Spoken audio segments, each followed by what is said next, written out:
안녕하십니까. 지난 시간에는 우리가 이 세상에 태어날 때 사주팔자와 고유숫자라는 것을 가지고 이 세상에 태어났다라고 말씀드린 바 있습니다. 사주팔자와 고유숫자. 사주팔자는 우리가 너무나도 익숙하게 들어왔던 단어입니다. 그러나 고유숫자라고 하는 이 숫자에 대해서는 다소 생소할 수는 있겠습니다. 하지만 지난 시간을 통해서 고유숫자가 바로 운명의 숫자라는 이름으로 이 세상에 태어나 우리들한테 미치는 영향이 굉장히 크다라는 의미의 설명을 드린 바 있습니다.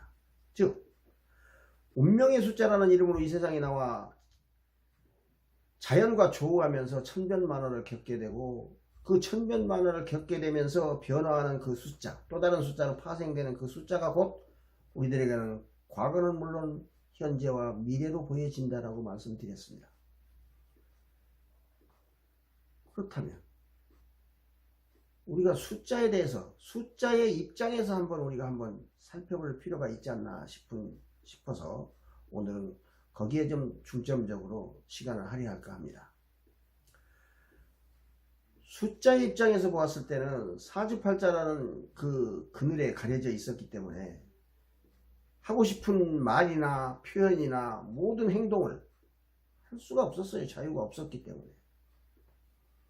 그러나 어느 날 운명의 숫자라는 이름으로 새롭게 이름을 부여받고 세상 밖으로 나오면서부터 하나의 정체성을 가지고 운명의 숫자라는 내가 되기까지 과거에 대한 아픔이 왜 없었겠습니까? 그 사주팔자라는 그늘에 가려져 있을 당시의 어떤 그 세월, 인고의 세월이라고 부르죠. 그런 시간을 아마 새삼 느꼈을 겁니다. 그러다 보니까 그 암울했던 시간에 어떤 그 아픔을 기억하면서 절규하는 듯한 어떤 소리로 허공에다 외침으로써 그 허공에 외치는 소리가 곧 메아리치고, 그 메아리치는 곳이 대지를 진동하게 되고, 그 진동하는 파장에 따라서 다른 숫자로 변화된다라고도 설명드릴 수가 있을 것입니다. 그 다른 숫자로 변화되는 것이 곧 우리들에게는 현재와 미래라고 하는 어떤 메시지를, 무언의 메시지를 전달하는 것이다라는 것을 우리가 이미 연구를 통해서 알고 있었다라고 하는 것입니다.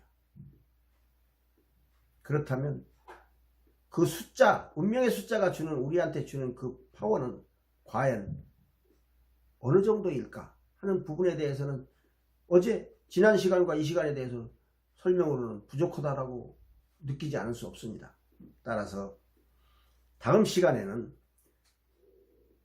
이 파워에 대한, 숫자가 가지고 있는 그 뜻이 과연 어느 정도의 파워가 있을까 하는 부분에 대해서 검증하는 시간을 갖도록 하려고 합니다. 그렇다면 여러분들의 협조가 필요합니다. 이 아래 나가고 있는 자막의 전화번호에 여러분들의 생년월일과 또는 음력, 양력, 남녀를 구분해서 메시지로 보내주시면 제가 선별해서 여러분들의 운명의 숫자는 무엇이며, 또 여러분들의 지금 운명의 숫자가 말하고 있는 이 변화되는 이 모습은 어떤 상황으로 보이고, 그것이 곧 여러분들의 지금 현재의 운세는 어떤 것으로 해석을 할 수가 있고, 또 여러분들의 마음속에는 무슨 생각을 하고 있는지 현재의 마음속을 꿰뚫어보는, 속마음까지 꿰뚫어본다라고 하는 그런 부분까지도 한번 검증해 볼까 합니다.